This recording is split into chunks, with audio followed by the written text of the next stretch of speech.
Oh hell yeah, zombies! You know why I cheer on the zombies? Because they love you for what's on the inside. Yeah, the zombies really love you because they love you for what you are, a walking meat stick that talks. So this is Zombie Derby 2. The zombies all love you, and they don't love you when you run them over in this game, when you're derbying down the road. But if they catch you, if you run out of gas in the stages, they probably love you. You're probably the best, you know, uh, Thanksgiving meal they've had in a while. So, anyways, it's a post-apocalyptic world where you're racing on the remaining roads in this game, and you're often running over dozens of zombies in your path, and like there's lots of bloody limbs and guts that go flying, and as you put the pedal to the metal and you just zoom down the path to the end of each stage. So it's a really basic game. It really overall feels like a game that's a mobile phone game, and it feels like a port where the graphics are decent. They're super simple, and it's something you've seen on your cell phone like 6 years ago, or like on the internet. Maybe it was like a game you played in your Flash browser at one point. That's what it feels like, but that's not like necessarily a bad thing. It's just it definitely feels like it's a really basic setup to everything in this game. It's like a refined PS1 or PS2 game with better anti-aliasing. That's what I thought. Each car plays differently. I think there's like 15 cars. I'm not sure. I don't remember. Some are heavier, some are lighter, some are, noticeably faster, and others can mow down zombies better. So there's a reason to keep playing and trying different vehicles, especially if you get stuck. Now, the music consists of like two rocking generic tracks, and I loved hearing them at first, but I thought it was going to be cycled out. Nada. It was not cycled out. There's just two tracks, and even the second track, from what I remember, was nowhere as interesting as the music you get blasted with at the very start when you get to the intro of the game, the main menu. So the music's fine for a while, but I would say it's pretty easier to turn it off permanently and just blast some other tunes you have. And it's a game of trial and error, and I think that's where this game's downfall really is. Like, the graphics are acceptable. I mean, they're not going to blow you away, but they're not horrible. They're not trying, I would say, like Goosebumps, which I mentioned earlier when I recorded that video. Just Goosebumps is just like, what the heck? It's stuck in a time capsule, and they didn't, they're stuck like generations back.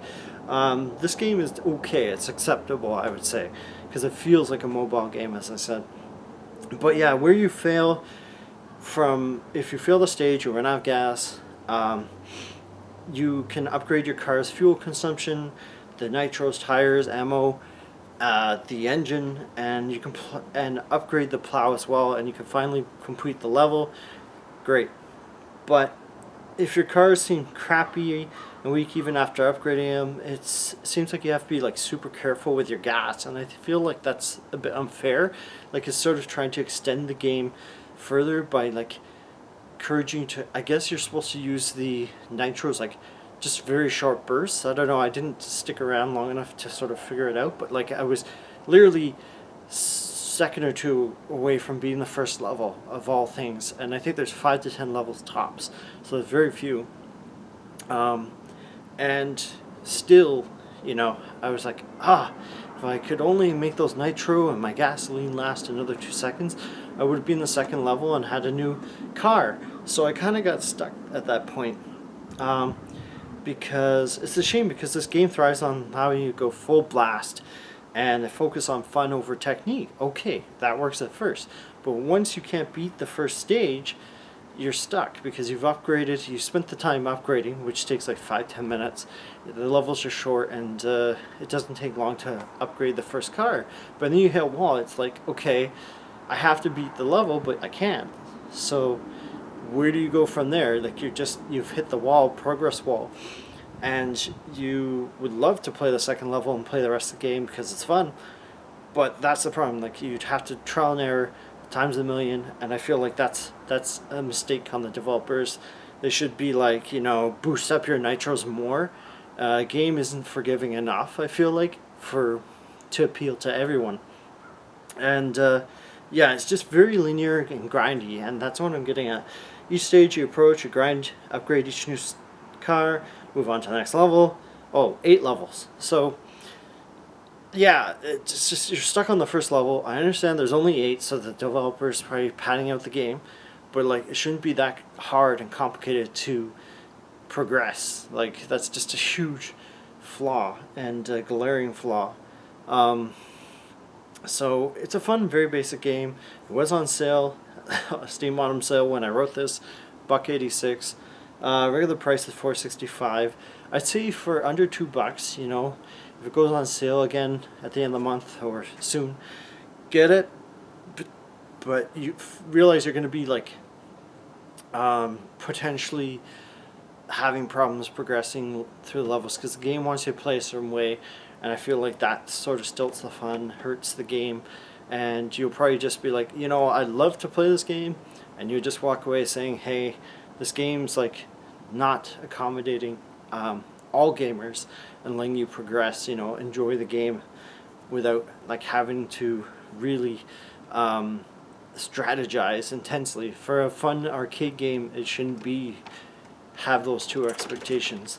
So I'd say it's a solid 5 out of 10. The game doesn't make things any easier the more time you spend grinding. Like there shouldn't be a cap. You should be able to like keep upgrading your car, you know, just a little bit more.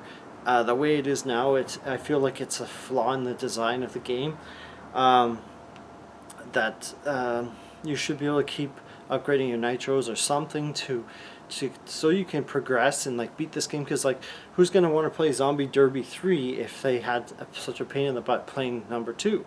So yeah, even beating the first level, like at maxing the first car, it seems ridiculously difficult, and hopefully we'll get a Zombie Derby 3 but like with better graphics, less appear less like a mobile game, and you know, better adaptable dynamic difficulties, because as it is, it's too hardcore for most people, especially if it's a mobile game for casual people. So it's hardcore for the casual market. So keep on derbying, and don't forget to wave hello to the zombies. Keep on gaming. Bye.